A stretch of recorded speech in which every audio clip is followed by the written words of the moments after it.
I'm really happy to be here, so thanks for having me. My name is Tanya Maus. I'm the director of the Quaker Heritage Center and the Peace Resource Center at Wilmington College. I work with students every day, sort of teaching them about the significance and meaning of artifacts and the kinds of knowledge they convey to the future. One of my students is now an executive director at the Johnny Appleseed Museum in Urbana.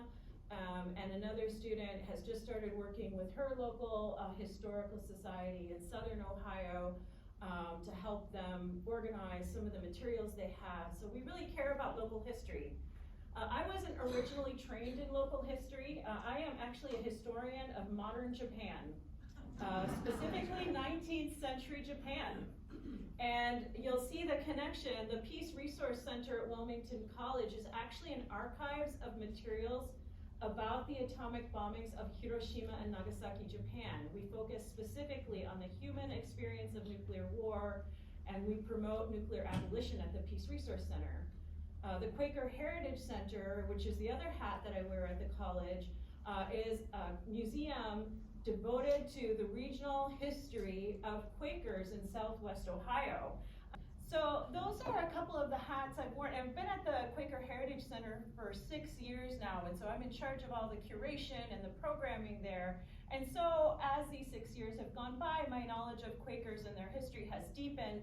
And so I hope tonight that we can share some of our knowledge about local history. I'm going to be focusing mostly on Clinton and Warren counties, so I hope you'll come and share with me some of history of Centerville as well. So I'm really looking forward to this. So one of the things we're going to start to think about tonight is why Quakers were coming to Ohio in the first place. And I heard a lot of people talking about the Underground Railroad already, just in the 10-15 minutes I was here. So I'm guessing that this history is not a huge, this is not going to be a huge surprise to you to think about some of the reasons that Quakers came into Ohio at the end of the 18th and into the early 19th century. But we'll do some review. So some of the Quakers thought that the Northwest Ordinance of 1787, right, was going to create a slave-free state in Ohio.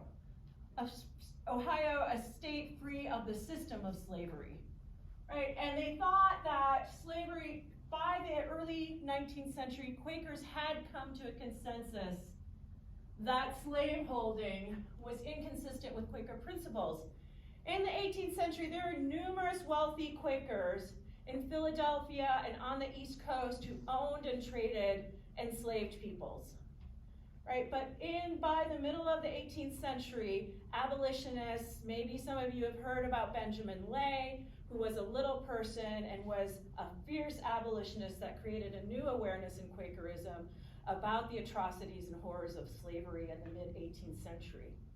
So by we get to the early 19th century, there is a sense that generally that slavery is inconsistent with Quaker principles and an agreement about that among Quakers.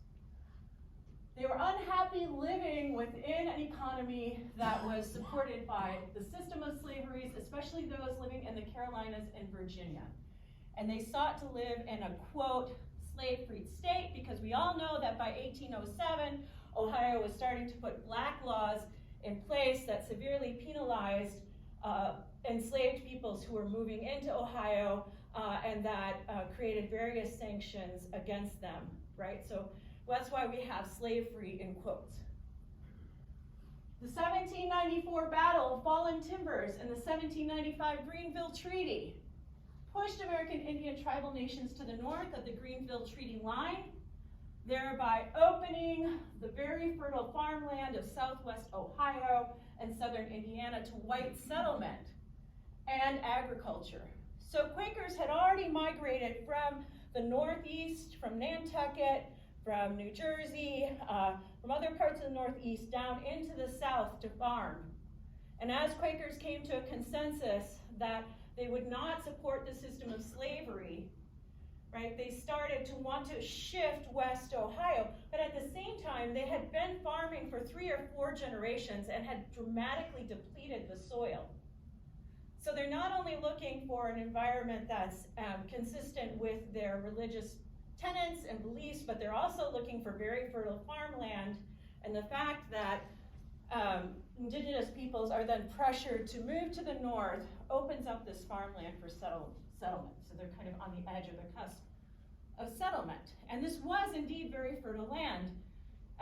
It had rested because much of the Native American or American Indian population, about 90%, had been decimated during the preceding 150 years. So the soil was lying at rest in many cases. And so we had this very fertile land opening up. A large section of Southwest Ohio was the Virginia Military Reserve. We know these were huge land grants that were taken from lands of indigenous peoples and given to Virginians who had fought in the American Revolution. And George Washington himself was sort of moving these parcels around as rewards for his military generals. Many of these military recipients were not interested in moving out of the South, and so what they did is they used a sort of middlemen to sell off the parcels of land to Quakers, and Quakers bought these parcels of land and then subdivided them into settlements for their families. So we have a lot of people moving in, and you'll see on the map, I'll show you a couple maps in a second here, of the Virginia Military District. And then also, the Bush River Prophecy, early 19th century, of itinerant Quaker abolitionist Zachariah Dix, foretold of a great and bloody internecine war. He urged Quakers to leave the South and go to live in areas free of the curse of slavery. And many Quakers were being shunned within their communities in the South because of their opposition to slavery. So there was a lot of pressures that were pushing Quakers who had migrated from the Northeast into the southern states.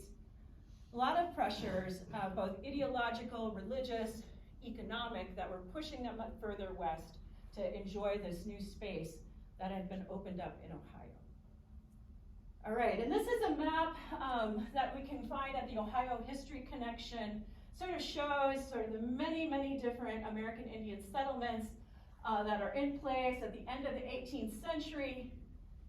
And so at the end of the 18th century, we have numerous groups here, the Shawnee, the Wyandot, the Ottawa, the Chippewa, the Potawatomi, the Miami, Eel River, Wea, Kickapoo, Plankashaw, Kaskaskia, right? So it's a wide array of different Native American groups that are sort of moving and using these territories for hunting and farming and their lives. And you can see the triangles are American Indian villages and towns. The X's are American European posts. We see the dotted lines are Indian trails. We see the Greenville Treaty Line are the heavily dotted lines across from east to west, and then up on the north on the east side of the state. And then just another visualization of the Greenville Treaty Line. And you can see the Virginia Military District here. So much of the area where Quakers settled in large numbers is located within the Virginia Military District, where land had been granted to Virginians who had served in the war, and many of these then sold them on to Quakers. One of the sites we can think of is in Clinton County is Deserted Camp. I don't know if you've ever seen the marker for Deserted Camp. It's on the Prairie Road near Crossroads with Starbuck Town, and I'll talk a little bit about Starbuck Town because I think it may have a nice kind of tie-in to Stringtown at the Pike in Centerville, right? So the Deserted Camp was a camp situated on the high banks of Todd's Fork Stream, and it received its name from the 1786 desertion of a French soldier, so Deserted Camp, who abandoned U.S. General Benjamin Logan's small military encampment to warn members of the Shawnee tribal nation of the Army's imminent attack. In the wake of the soldiers' desertion, General Logan and his small militia proceeded to raid and massacre men, women, and children in Shawnee villages. And we know there's all kinds of violence. It went back and forth between American Indian tribal nations. It went back and forth between these militias of the U.S. Army and the U.S. military, and this is what happens when settlement collides with indigenous communities. Violence erupts, right? Nobody wants to leave their villages and their lands, and yet people still want to move and further their lives and find resources that will enrich their lives. So this type of violence intensified during the Northwest Indian Wars of 1786 as American Indian tribal nations, such as the Shawnee, resisted colonial settler intrusion. In 1795, after the Battle of the Fallen Timbers, the United States signed the Treaty of Greenville, many Native American tribal nations, and opened up Ohio for white settlement. Deserted Camp became the cornerpoint of 5 military land surveys that would further advance Euro-American settlement. Although the Greenville Treaty was said to be a line of separation between colonial indigenous lands, it was a temporary marker. As we know, settlers continued to move west, and by 1830, American Indians were forcibly removed to Kansas. Right? And then there's a great book out there called Ohio's Other Trail of Tears. The Other Trail of Tears. And so, sort of thinking about Quakers who are migrating west as part of this wave of American Western European expansion, colonial expansion to the west, we see these migration routes. The Great Immigrant Road from Philadelphia to Cincinnati, Louisville, is that green dotted line. The Cumberland Road is up north, the pink dotted line. National Road, straight across, the orange dotted line. Zane's Trace, from Wheeling to Marysville, is the blue dotted line. Virginia Turnpike is a kind of deeper, from east to west outside of Richmond up to toward Charleston. The Kanawha Route, which is the route that many, many Quakers traveled from Tennessee, the Virginia, Tennessee, North Carolina, South Carolina, from Fort Chiswell, VA to Fort Pleasant, West Virginia, and then Boone's Trail is that deep pink dotted line in the middle, down in the middle of the map.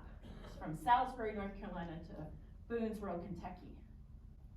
So we have this wave of Quaker migration, and by the mid-19th century, Quakers in Southwest Ohio are going to be the largest population of Quakers in the United States.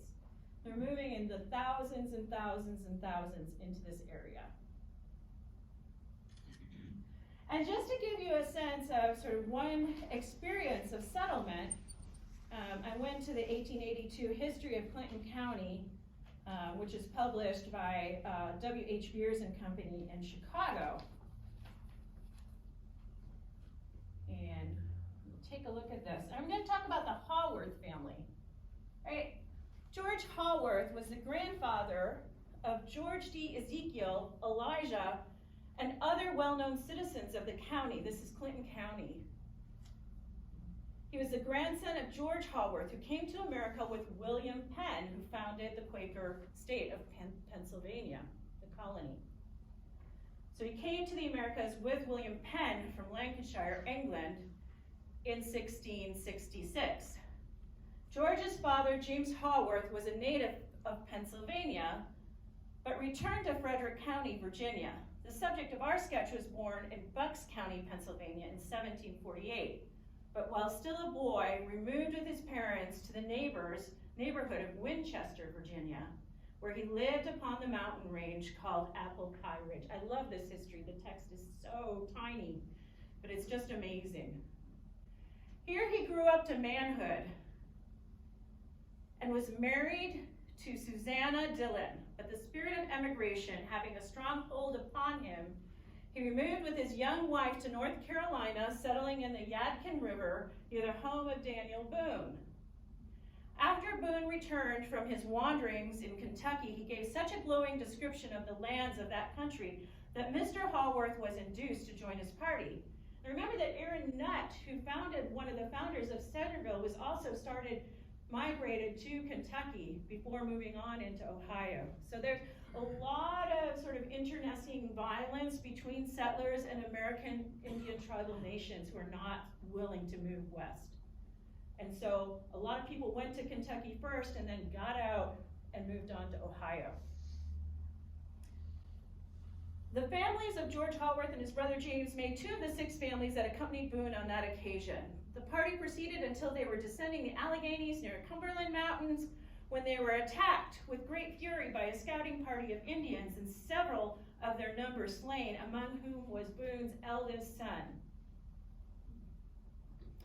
The party, however, soon rallied from the confusion into which they were thrown, and the attack was repelled, but the party was so disheartened that they retreated to Clinch River, 40 miles in the rear. The Haworth brothers now returned to North Carolina and remained there about 12 years when they again attempted to enter Kentucky. But finding the Indians still hostile, turned their course to Tennessee, and in what is now Greene County of that state, George selected the place for his new home. He then returned to North Carolina and, taking his two little sons, Milan and John, with him, went back to Tennessee, built a cabin, and made other preparations for the reception of the other members of his family. When their work was done, the father returned to North Carolina for his wife and other children, leaving the two little boys, aged 10 and 12 years, alone in the new home, with provisions enough as to be supposed to last them during his absence, which he expected would be of 2 or 3 weeks' duration. But high waters and other impediments to travel on pack horses detained them for 6 weeks. During that time, their provisions gave out, and the little boys were obliged to subsist on parched corn, roots, and berries, such as they could gather in the woods. Added to this trouble was the fear of an attack by the Indians, and when at last their parents arrived, the boys ran to meet them with outstretched arms. The mother sprang from her horse, clasped them in her arms, and they all wept together for joy. Mr. Haworth's family continued to reside near Greenville, Tennessee until the year 1803, he being engaged as a merchant and cattle dealer when they again left their home for a new one in the unopened forest. This time they came to Ohio, and in the fall of 1803 made a settlement at Todd's Fork on the farm known to early residents of the county as the Stacy Biven Farm, not far from Center Meeting House. Mr. Haworth had bought 7,750 acres of land in William Duval's survey, number 523. So I just think this really beautiful passage, and thank you, for bearing with me as I read a rather long passage to you, really beautifully sort of shows the motivation for westward settlement and some of the trials and tribulation that's entailed with that settlement, and brings children into the picture, because we don't really hear much about children in history. And we can imagine these two young boys, 10 and 12, nearly starving to death, digging for berries and anything that they can get their hands on in the woods, roots, to survive until their parents come to find them, not knowing if they ever will. And if we think here, and I'm sure you recognize this pioneer village at Caesars Creek, sort of gives us a sense of sort of early settlements, and that was a Quaker settlement, gives a sense of early settlements in the state. And these buildings were moved over, there's the Caesars Creek Meeting House, was moved into Pioneer Village, and most of these houses were built by Quakers when they moved into this area. Then, as Quakers migrated into Southwest Ohio, they began to establish meetings. First, they worshiped in their homes. So, we really think about Quakerism as starting in the 1630s and 40s amidst the British Revolution. Started by George Fox, but really drawing a lot of radical roots from James Naylor. And really thinking about this period in which Great Britain was in upheaval, and there was a relaxation on censorship, and many of the Anabaptist groups started to really call into question this idea of authoritarian leadership or top-down leadership within the church, but also within the state, really pushing this idea of equality, right? And so Quakers carried these ideals with them along the way. They gathered first in homes for worship, and then began to create meeting houses. And you can ask me about this at the end, but they would start to worship, then they would create a monthly meeting, which is Center Meeting in Clinton County in 1803. And then those from Center Meeting would branch off into their own homes to worship. They would be called an indulged meeting. a preparative meeting as they sort of were recognized as an indulge meeting and prepared to become a monthly meeting. So there's kind of this whole kind of Quaker vocabulary that might feel unfamiliar. But for those of you who don't know, a meeting is a church. A regular meeting house is a weekly meeting where people worship together. The monthly meetings conduct business. The yearly meetings are a gathering of all the monthly meetings. So I guess it's sort of like a parish, a diocese, that kind of structure, without having ministers and priests as sort of the leaders of the community.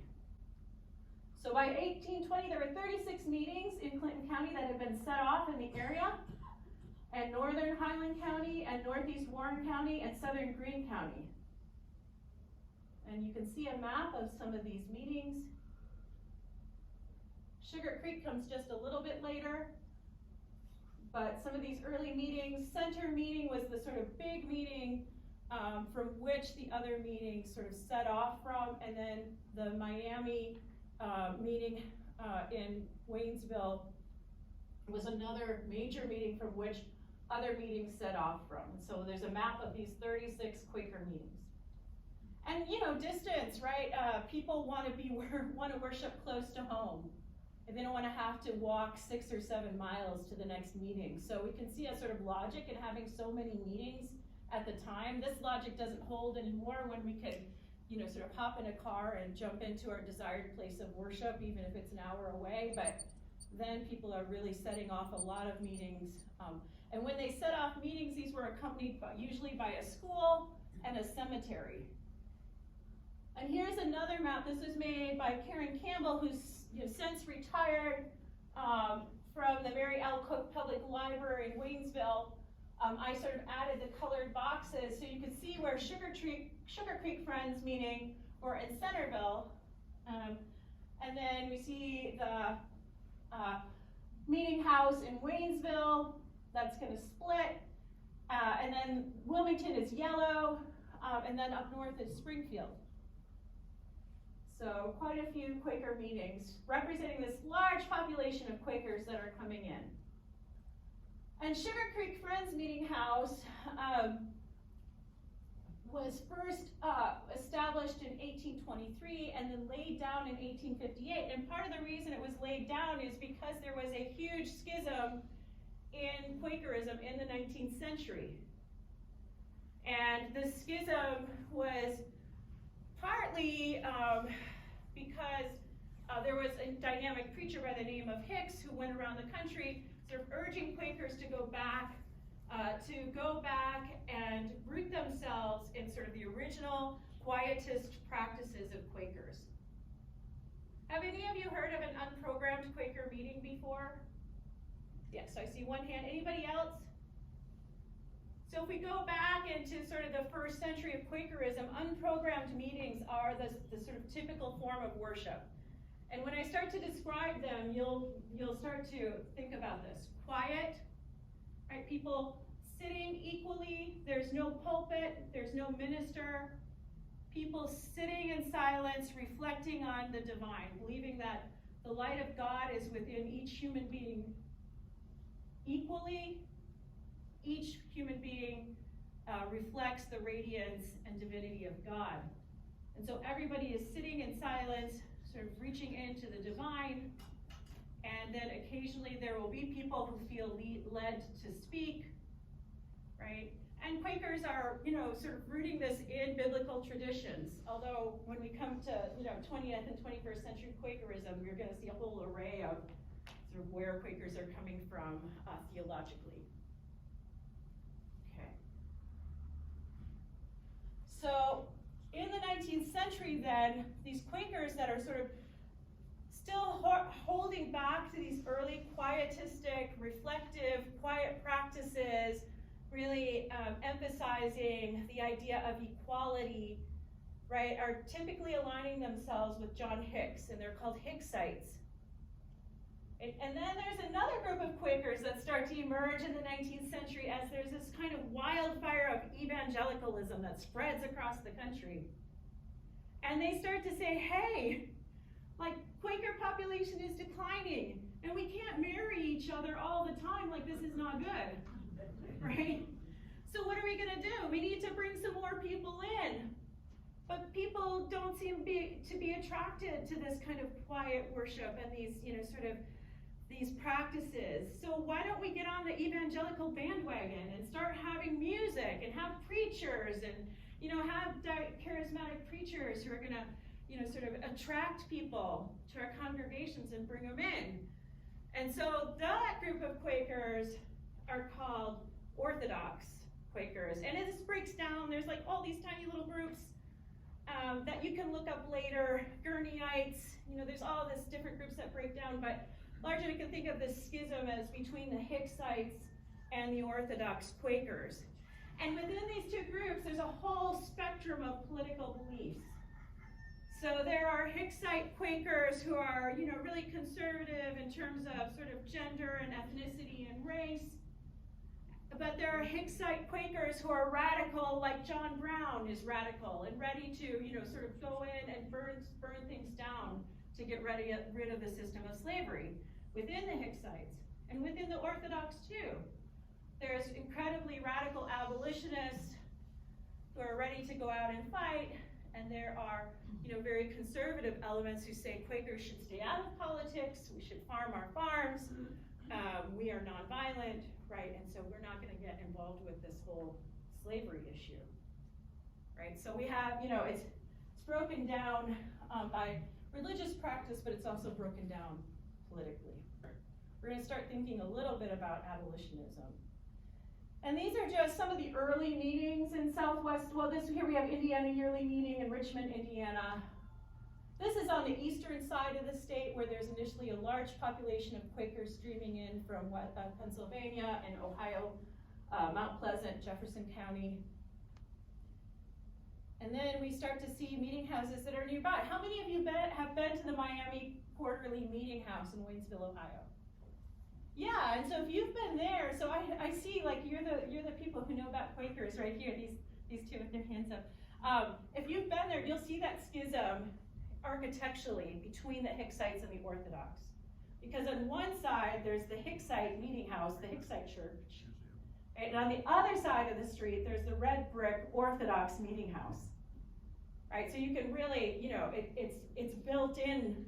It's built into the buildings. And they say, the Quakers in Clinton County tell me that, there were families who would go to the street between the two, and half the family would go over to the Hicksite meeting house and worship, and the other half would go over to the Orthodox meeting house, and then they would come back together and go home. And this is the Hicksite meeting house in Waynesville. It's a really beautiful meeting house. If you can get a chance to go inside, just the windows are, up to the ceiling. The light is beautiful. It's the old, simple, sort of Quaker pews, and it's just gorgeous. And so Quakers brought with them other architectural styles. They're not incredibly noticeable, but one thing, if you're out in the countryside driving around, and you see a house, and the door is not quite in the center, so that's probably a good indication that it's a Quaker. It was originally built by Quakers. So houses were off-center. On the left was a parlor. On the right was a corridor leading into a kitchen and another sort of family room, and then stairs that went up. And they were building this on a style that was used in Pennsylvania by Pennsylvania Quakers. And I used to know what that style was called, but it's not coming to my brain right now. And then what's really cool, there are some houses, and I'll talk about our Quaker Scenic Byway in just a minute, but there are some houses on the byway that are using the bricks that they made in the field, right? That they fired themselves. And you can see it because the bricks on the house wave, kind of make little waves. They're not perfectly straight. So those are really quite amazing as well. So here are some examples of some of these houses in Carytown, Leesburg, Clarksville, Todd's Fork. Another Quaker plan house you can kind of see just slightly off center. If you blink, you might not even notice if you're driving. Starbuck Town. And I wonder if this isn't just a little bit like Stringtown on the Pike.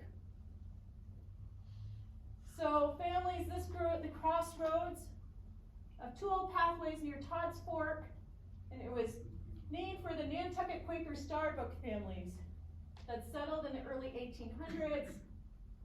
During the Revolutionary War, they were whaling industry folks. They moved during the Revolutionary War because the British blockaded Nantucket. They got out, they moved south to the North Carolinas, and then to get out of the slave economy, they moved west to Ohio.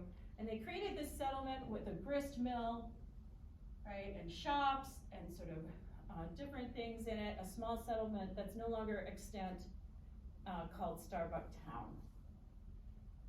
And just another, this house actually is a museum, a house and museum out in Lebanon Road in Clinton County that you can see along the way.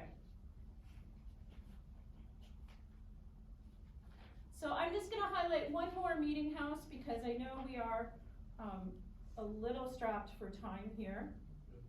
We're okay? Yep. So let's go to Dover, which is the next slide. So this is the Dover Meeting House. See if it will stay here for me. All right. No. Yeah, it must be, maybe it's on my side. So the Dover Friends meeting, which you're looking at here, and is still, you can drive along Dover Road in Wilmington, Ohio, and you'll see it there. It's in beautiful condition. People still meet there to worship. And it was founded in the home of Ezekiel Fraser in 1808. And these, again, were these Nantucket Quakers. They were extremely engaged in issues of slavery and women's rights. John Orrin was a Dover Quaker, originally from Tennessee, and moved to the area of Union Township in Clinton County with his wife Ruth and 16 children. Yeah, they're not Catholic, right? Okay, so not long after, Ruth tragically burned to death in an accident while rendering lard. Yeah, I know. By the 1840s, the Orrins had become Hicksite Quakers, a sect, and I just explained that, and Hicksites demanded immediate abolition. They were disowned by their more moderate Dover Quaker counterparts in 1844, so the Orrins were disowned from the meeting for being too radical in their abolitionist views.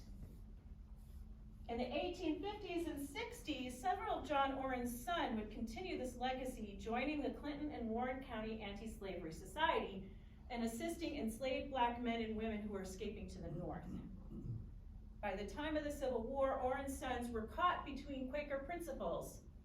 So we know that Quakers adhered to the peace testimony. They said they will eschew all military violence and outward signs of war, right from the 17th century. They were caught between Quaker principles, whether to hold to the Quaker peace testimony, rejecting military violence and war, or whether to fight with the Union Army for the equality of all human beings. And so these were a passionate conversation at the Dover Friends meeting in the middle of the 19th century. And I just want to highlight here, if we might have time, but I want to highlight one more account here that I think is really worthy of notice, because one of the things this talk said is that it was going to do was think about like these complex circumstances, these intersections between indigenous and Quaker, and between black and white. So I'm going to give you one more passage here, and this is about Peter Peyton. And Peter Peyton, Captain Peyton, was the owner of a number of slaves and a large landed estate. So we're going back a little bit in time. He was termed a bachelor, but there seems to have been for many years a morganatic marriage between himself and Mrs. Duncan, his housekeeper. This is 1882 Clinton County history again. And he is said to have been the father of the Duncan family. In the latter part of his life, he made a will, mostly in favor of these children and their mother, but he also emancipated Peter Peyton and his wife and provided for a like boon for his other slaves as they should arrive at a certain age, probably 40 years respectively. He also set aside one of his Ohio surveys for his black people, without designating, however, the one intended for them, and directed that as each should arrive at the age at which he was to be free, he should be entitled to a lot of this survey of a given number of acres, perhaps 40. Okay. Peter and his wife, under the provisions of the will, secured their freedom and aimed to secure their lands, with what success remains to be told. Captain Peyton's will was so drawn that instead of securing freedom to slavery at a distance, instead of securing freedom to each slave on arriving at a certain age fixed by the will, they were sold into slavery at a distance. Right? So the will was apparently not sound. So they were resold back into slavery, even though his intention was to emancipate them at the age of 40. And the lands designated for their homes were parceled out among those for whom they were not intended. Soon after Captain Peyton's death, the younger slaves who had not yet arrived at the age at which they were to be free were sold without limitation as to the duration of servitude. Seeing the drift of things, Peter Peyton and his wife started on foot for Ohio. They arrived at Stone Lick on the Peyton Survey in 1814, as is believed. Up to this time, the whole survey was in a state of nature, heavily wooded, and for months of each year an unreclaimed swamp. Peyton immediately went to work, set about erecting a small and rude structure to live in, preparing the ground for a crop. The settlers were few and were in general late arrivals with wide reaches of swampy wood between their half-finished cabins. Early settlers are generally proverbial for kindness and reciprocation of rude but well-meant civilities. Peter Peyton thought his neighbors were of another kind. They did not like the color of Peter and his wife. They wanted white neighbors or none. They did not aid him in raising his house. They did not speak to him or of him civilly. They would not negotiate with racial epithet. He claimed that they gave him personal abuse. March 15, 1850, Peter, by Daniel F. Barney, a name unknown, his attorney, commenced suit against Samuel Batson, given Batson on the court record, and Isaac Daniels, laying his damages of $1,000. On May 6, 1850, Mr. Barney unfolds the nature and magnitude of his case. His charge against them was that they assaulted, beat, wounded, and ill-treated him so that his life was despaired of, and inflicted other injuries upon him to the damage of 1,000. This, it is claimed, was done with staves, clubs, knives, and dogs on the day of March 15. Process was served upon Batson May 16, 1850, and upon Batson and Daniels both May 16, 1850, by Joseph Roberts, Sheriff of Clinton County. This suit abated in consequence of the death of Peyton. And then it goes on and it says that basically Batson and Daniels flee and they're never found again. So, we can kind of think again about this idea of Ohio as a free state and what the experience of sort of Black Americans might have been coming in. And it's good that we end on the Chester Meeting House, because at the Chester Friends Meeting House, we know that there were a number of unmarked graves where enslaved peoples were moving up toward Canada vis-a-vis stops on the Underground Railroad and died along the way. Thank you very much. Are there any questions?